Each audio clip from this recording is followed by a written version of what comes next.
আসসালামু আলাইকুম রহমতুল্লাহি বারাকাতু।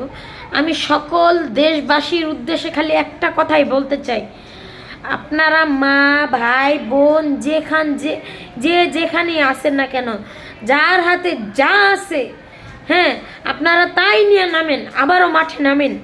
কারণ এটা আমাদের আবারও দ্বিতীয় বিশ্বযুদ্ধ মনে করে আপনারা আবারও মাঠে নামেন, আমরাও নামবো ইনশাআল্লাহ।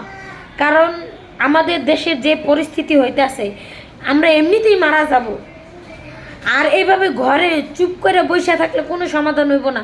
মানে আমার আর 5টা ভাই লড়বো, আর আমি দেখবো যে তারা কি করতেছে, মানে তারা লড়বো আর আমরা লড়বো না। ইনশাল্লাহ আমরা লড়বো, আমরাও মাঠে নামবো। আমি প্রত্যেকটা মা বোনের একটা কথাই বলি, যারা বিরোধী দল, যারা এই ধরনের মানুষের সাপোর্ট দিতেছেন, আপনারা ভুল করতেছেন। আমরা যদি না খায় থাকি, আপনারাও ইনশাল্লাহ না খায় থাকবেন, আপনারাও ইনশাল্লাহ না খায় থাকবেন। আজকে আমার সন্তান মারা গেছে, কালকে আপনারও সন্তান মারা যাইব।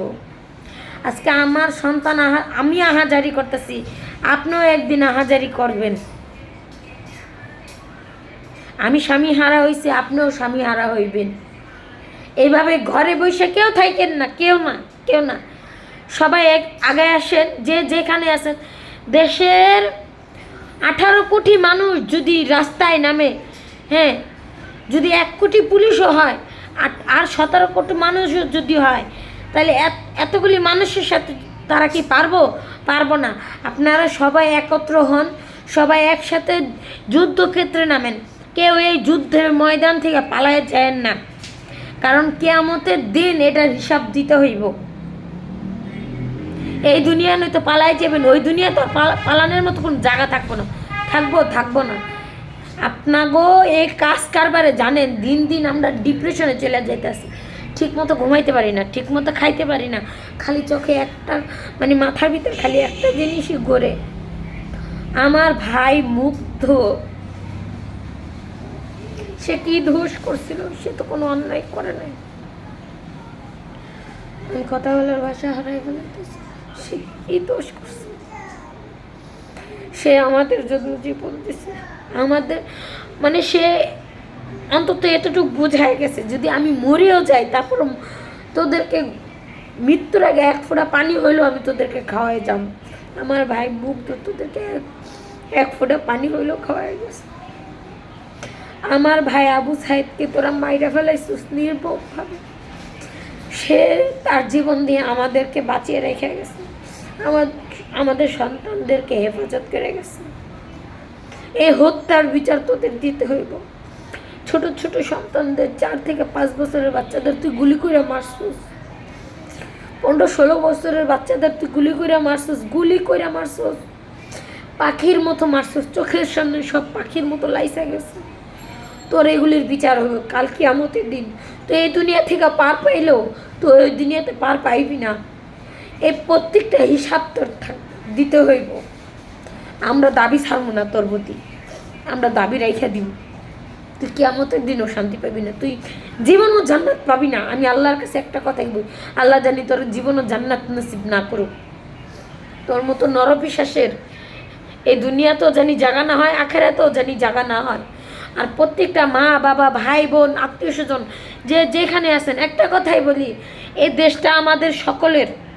তো আমাদের সকলের দায়িত্ব এক হয়ে মাঠে নামা। আর সেই সকল কন্টেন্ট ক্রিয়েটরদের আবারও বলি যে তোরা হলি দালাল, তোরা তোদের স্বার্থের জন্য এখন ঘরে লুকায় আসোস, চুপ করে বসে আসোস। এটার হিসাব তোকে দিতে হইব ইনশাআল্লাহ, তোর এদের হিসাব দিতে হইব। তোরা এই দুনিয়া তো সম্মান পাবি না, আখেরা তো সম্মান পাবি না। আমি আবারও বলি, যাওয়ার আগে আবারও একটা কথা বলি, যে যেখানে আছে সবাই একত্র হন। নিজেরা নিজের ভিতরে হাড্ডাহাড্ডি করেন না, নিজেরা নিজের ভিতরে কামড়ি করেন না। একটাবার নিজের শরীরের দিকে তাকায় দেখেন, এটা এই শরীরটা যেমন আমার, ওই শরীরটা তেমন আপনার। এই শরীর কামড় দিলে আপনিও ব্যথা পাইবেন, হ্যাঁ, আমার শরীরে আমি কামড় দিলে আমিও ব্যথা পাবো। তো একটু কথা বুঝে। তারা তো মারামারি করতেছে না, তারা কিছু করতেছে, তারা আপনাদের দিয়ে আমাদের প্রতি লেলাই দিতেছে।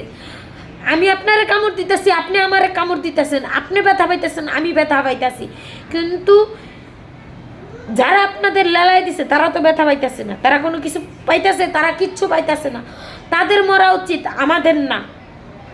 তাদের জন্য আপনি কেন ব্যথা পাইবেন, আমি কেন ব্যথা পাবো? যে এই মেন সিচুয়েশনের জন্য কারণ সে ব্যথা পাক, সে মারা যাক, তার 14 গোষ্ঠী মারা যাক, তাইলে সে বুঝবো যে সন্তান হারানো, স্বামী হারানো, ভাই বোন হারানো যে জ্বালা, সে বুঝতে পারবো। সে আদৌ বুঝতে পারে না। তার মা ভাই বোন যে মরছে, এগুলো একটা ছুতা, বুঝছেন? এগুলির বুঝছেন মানে আমাদের সমাজে ছড়ায়া শ্রীমপতি নেই, বুঝছেন? আদৌ এগুলি বুঝছেন, সেগুলি আদৌ তার ভিতরে কোনো যন্ত্রণা নেই। তার ভিতরে যদি আদৌ এই ধরনের কোনো যন্ত্রণা থাকতো, সে এইভাবে হাজারো মা ভাই বোনের বুক খালি করে দিত না। তো নিজেদের ভিতরে কামড়া কামড়ি না করে এক হইয়া মাঠে নাইমা তারে টাইনা নামান, সে একা। আর আমরা 18 কোটি মানুষ, সে আমাদের পায়ের নিচে, বুঝছেন, ভর্তা হয়ে যাইব। তার এক চিমটে হাড্ডিও খুঁজা পাওয়া যাইব না। শুধু আপনারা সবাই, আমরা সবাই এক হয়ে মাঠে নামতে হইব, তাইলে আমরা বিজয়ের মুখ দেখব। কিন্তু নিজেরা যদি এইভাবে কামড়া কামড়ি করি, তাহলে আমরা জীবনও বিজয়ের মুখ দেখব না। আশা করি সবাই বুঝতে পারছেন।